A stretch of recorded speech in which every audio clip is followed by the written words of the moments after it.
Off of tiebreakers here. Everyone under the age of 21, I don't get it. How are you so good? I mean, they haven't had their memory start to fade, you know? They're sharper. I mean, when I was 21, I was pretty good, I guess. Oliver's 19. Austin Collins is like 17 now. What the heck? Sasser starting things off with Snow-Covered Island. Quick update on opening hand. Sasser on a full 7, Tomajko on a 5. The mulligans in this matchup, I think, are important just for having reasonable draws. Both players are going to be not looking so much for a raw high amount of resources and more so looking for very specific things that help their draw just develop in the early turns. Draw and a scry 2 to the top for Sasser. Tomajko opens on Astrolabe and draws a card himself. Yeah, something like an Emery on turn 1 effectively equates to multiple cards in a single turn. It really undoes some of those mulligans, you know. Spire Bluff Canal, Goblin Electromancer on turn 2, setting up for possibly having a turn 3 win. Yeah, this is pretty bad for Oliver. He's going to need some way to clean up this Goblin Electromancer pretty quick, or there's a chance he just loses on turn 3. Your Storm opponent's untapping with one of those mana creatures almost always spells doom. Sometimes you get a turn. Sometimes you get a turn. Tomajko on turn 2 is going to use a Scalding Tarn, fetching a 19 for Snow-Covered Mountain. See what he can do with 2 mana. Mox Opal.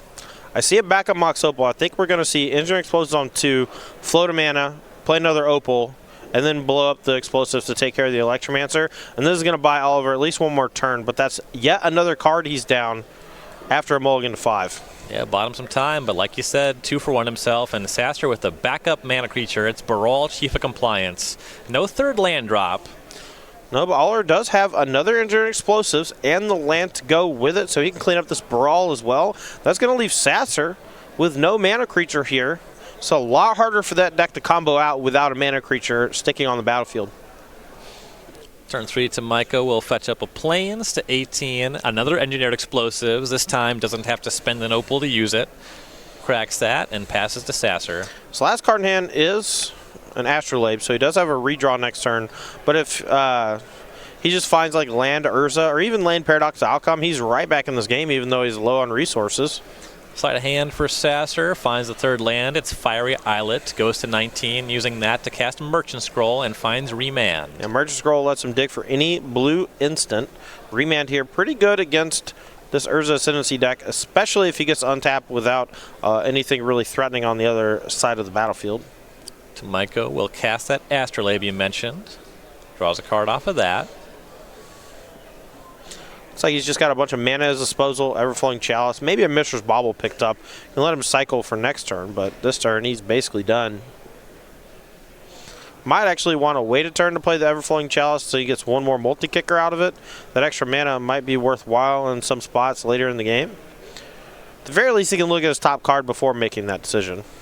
So he bobbles himself there and has decided to play the Chalice for 1. Passes and draws for bobble. Sasser will start his turn with the Serum Visions. Draws and scries 2. Definitely looking for another one of those mana creatures here. If he can get another Baral or another Goblin Electromancer, good chance with him missing some land drops early on that he just has the kill at the ready. Sasser scries 1 top, 1 bottom, and passes. Tomajko draws for turn. Looks like Mirrodin Besieged, one of the cards in hand. Yeah, one of the new cards printed from Modern Horizons. Mirrodin Besiege kind of acts like a pseudo Saheeli or Psymaster Thopterus, giving you those tokens whenever you play an artifact, but also acts as a win condition. You know, you can play it with, you know, after you've like looted a bunch and cracked a bunch of Engineering Explosives, and sometimes just use it to draw, discard, and win the game at the end of turn. Tomajko attempted the Besiege. Sasser remanded it. And now on his turn, plays his 4th land, fetches very quickly. Misty Rainforest puts him to 17 for an island. Yeah, I cannot imagine that this game is going to go past this turn. As long as Drake has a mana creature here, I think he's rolled up. Well, there it is. Baral, Chief of Compliance. Third attempt at a mana creature, but immediately gets to start storming off this time. Here's Poetic Ritual. Yeah, 3 red floating. Second storm. This goes up to 5, and this is where you're seeing the mana creatures are so important because they turn these rituals like Desperate Ritual and Manamorphose and even Pyretic Ritual into effectively dark rituals. You know, the +1 mana ritual effects aren't that potent in Modern, but when you combine it with a cost-reducing effect like Brawl, it becomes a lot easier to understand why it's so good. 2 rituals, Merchant Scroll for Gifts Ungiven with 5 mana floating in the land up. Tomajko's seen this before. This is the scripted, deterministic Gifts Ungiven, finding Past in Flames, 3 rituals, putting yourself in a position where you can flash back the gifts, go find your other Past in Flames, Grape Shot for lethal. Yeah, if you're a little short on mana, it's not quite deterministic, but once you have a certain amount of mana floating, a Gifts Ungiven with that mana creature in play is just game over. So players going to sideboard. Sasser now up a game. Sideboard for Sasser, 4 Aria of Flame, 2 Mystical Dispute, 2 Empty the Warrens, 2 Blood Moon, 2 Abrade, 2 Lightning Bolt, and 1 Leyline of Sanctity. So in this matchup, Drake's going to mostly stay the course. He's going to have a little protection here. I think he's going to bring in Mystical Dispute to go along with those remands to act as a bit of a buffer from the more degenerate things the opponent can do. I don't think you want to go the Empty the Warrens route or the Blood Moon or a Braid or Lightning Bolt. I think you just want a couple of Mystical Disputes to protect yourself from Urza or Paradox Outcome. Sideboard for Tomajko, 3 Galvanic Blast, 3 Mystical Disputes of his own, 3 Oko, Thief of Crowns, 2 Ceremonious Rejection, 2 Disdainful Stroke, a Teferi Time Raveler, and a Weather the Storm. As you can see, we're seeing a lot of this Mystical Dispute in the sideboards here because it's so good against the Urza Outcome decks. Here you see it in Oliver's Urza Ascendancy deck, mostly for the mirror, but it's still pretty good in this matchup. It comes in, I believe, mostly to counter those 2-mana creatures that do accelerate the gameplay, but it's also quite strong against just the card Gifts Ungiven or winning a fight over remand. Aside from that, I'm not sure how much he wants to dilute his deck with the likes of Galvanic Blast, but personally, I have moved like Jeskai Ascendancy and Emery out of my deck before in order to become a lot more interactive, and I wouldn't be surprised if Oliver does something very similar here. Getting down to the end of season number 2 here on the SCG Tour, building up to the Invitational coming up at SCGCon Winter. Before that, though, next weekend we're going to have regionals. It's going to be Modern, and we'd like to tell you more about that tournament right now. Regional Championships return Saturday, October 19th. Each Modern event awards $5,000 and 8 qualifications for the Invitational at SCGCon Winter. The first 200 players to register at each location receive an exclusive playmat and matching token, while the first 100 also receive a second exclusive token. Register today at any of these 11 locations or visit go.starcitygames.com/regionals. SCG Regionals is next weekend, October 19th. That's Saturday. It is Modern. You can find out all about where you can play at go.starcitygames.com/regionals. If you haven't qualified for the Invitational SCGCon Winter, that's one of your last chances to do it. Drake Sasser will certainly be seeing him at the Invitational. The 24-year-old from Madison, Alabama. 16 Opens played in 2018 with 2 top 8s and a win. 4 top 8s overall. He won a Legacy Open with Grixis Death Shadow once upon a time. Ooh, that's nice. Some finals appearance otherwise. I know he made the finals of a Modern Open with Valakut. Yeah, Drake is just one of the shining faces on the SCG Tour. He's always happy, you know. He's also just a blast to hang out with. We went to a bar the last couple times we were in Dallas because, you know, those are the weekends where he has to fly home on Monday. And those are usually just the most fun nights is when him and that group are around, you know. For sure. Really fun to hang out with. Drake also somebody who has a lot of thoughts. You got a question, he's got an opinion. Yeah, also, just follow him on Twitter. Yeah. Gate Sasser, I think. Just got a lot of words. Is it not Viral Drake? It is Viral Drake, you're right. Yeah. But Gate Sasser's way better. It should be Gate Sasser. I'm going to start calling him Drake the Storm Sasser. I'm going to start calling him Drake the Gate Sasser. You're going to keep calling him that. Oh, yeah. I used to call him Drake the Drake Sasser. I like that one. Reference to Jake the Snake. Mm. Or not. Not really. General just rhymery. Yeah. This is called filling. This is what we're doing. In case that was unclear. Players were reviewing deck lists and sideboard. Did you get to do that in the top 8 of Opens? Open deck list here. Yeah, because we, we don't want any unfair advantages. Everyone gets to know all the information. Because if you have a lot more friends than other people, you can just go around and write down every card in your deck. You can really take a tournament by storm if you have an interesting sideboard plan. I think the sideboard that I was most impressed with this weekend was Autumn Burchett's take on Urza Outcome. Yep, Oko and Monastery Mentor. Yeah, they had a wide spread of haymakers. And being aware of that sort of thing is going to make the games more interesting in the top 8 of a tournament. Yeah, definitely makes sideboarding for the opponent significantly harder. You kind of just stay the course, I think, if you're right. If that is your plan. But both players here taking a look. Oliver sends it back immediately, but I think Drake's hand is quite strong. Mana creature, 2 lands, couple rituals, grape shot, and draw spell. What more can you ask for other than like a Gifts Ungiven? Yeah, that's a really powerful spread. Maybe a remand? Taking a look at Sasser's list this weekend, he has 4 Gifts Ungiven. He's also playing 3 Merchant Scrolls. Merchant Scroll is something that we saw when Brawl was first printed in Aether Revolt. Yep. It really fell out of favor pretty quickly then, but Sasser's bringing it back. Yeah, I'm not sure what exactly changed to want those Merchant Scrolls, but it's been pretty good at helping find remand in the right spots. And honestly, with Gifts Ungiven being such an important card in the archetype, it makes a lot of sense why you would just want more redundant copies. I mean, if you have a mana creature in play, it basically becomes a Gifts Ungiven for 5 mana instead of 4. Or, if you're just in a pinch, you can just go get like a remand past turn, hold up remand, and then go off the next turn. Spoken to Drake a bit about it this weekend. I think a lot of it is that his sideboard plan is not reliant on the graveyard at all. So you don't see him playing pieces of the puzzle anymore. He's playing Aria Flames. So he likes just having high access to Gifts Ungiven. Unfortunately, you cannot Merchant Scroll for sorceries. Otherwise, you could do the chain of Merchant Scroll for Merchant Scroll for Merchant Scroll, which would be pretty cool with Aria Flame. Now, I did always really like the pieces of the puzzle sideboard plan against the likes of Jund and other discard decks. So it's interesting to see him bring an iteration that doesn't do that. But at the same time, clearly he's had a lot of success with a 4th seed in the tournament, up a game here in the quarterfinals. Tomajko opened up with a Scalding Tarn, fetched to 19. Island Astrolabe, Sasser just Spirebluff Canal to start. Turn 2 for Tomajko. Looks like Prismatic Vista was the land. Fetches to 18. I saw Oliver put a Jeskai Ascendancy on the bottom when he originally mulliganed. I'm curious if he has a redundant one in hand.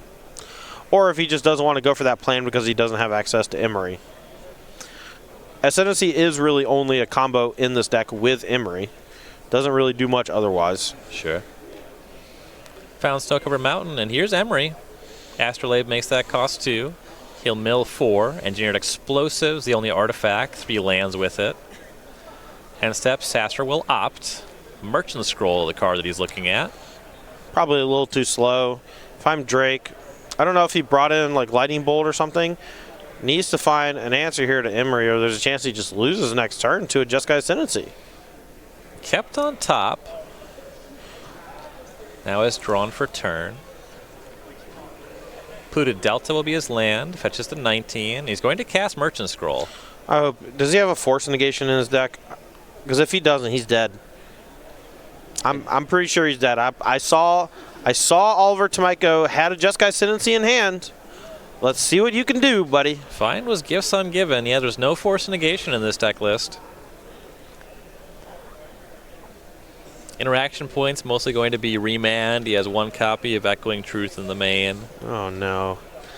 He has the Jeskai Ascendancy and he has a Mox Opal, but in order to get the Jeskai Ascendancy on the battlefield, he has to activate Emery, target Engineer Explosives, play it for 0, play Opal, use that to cast Ascendancy, and then doesn't have anything to trigger the Ascendancy.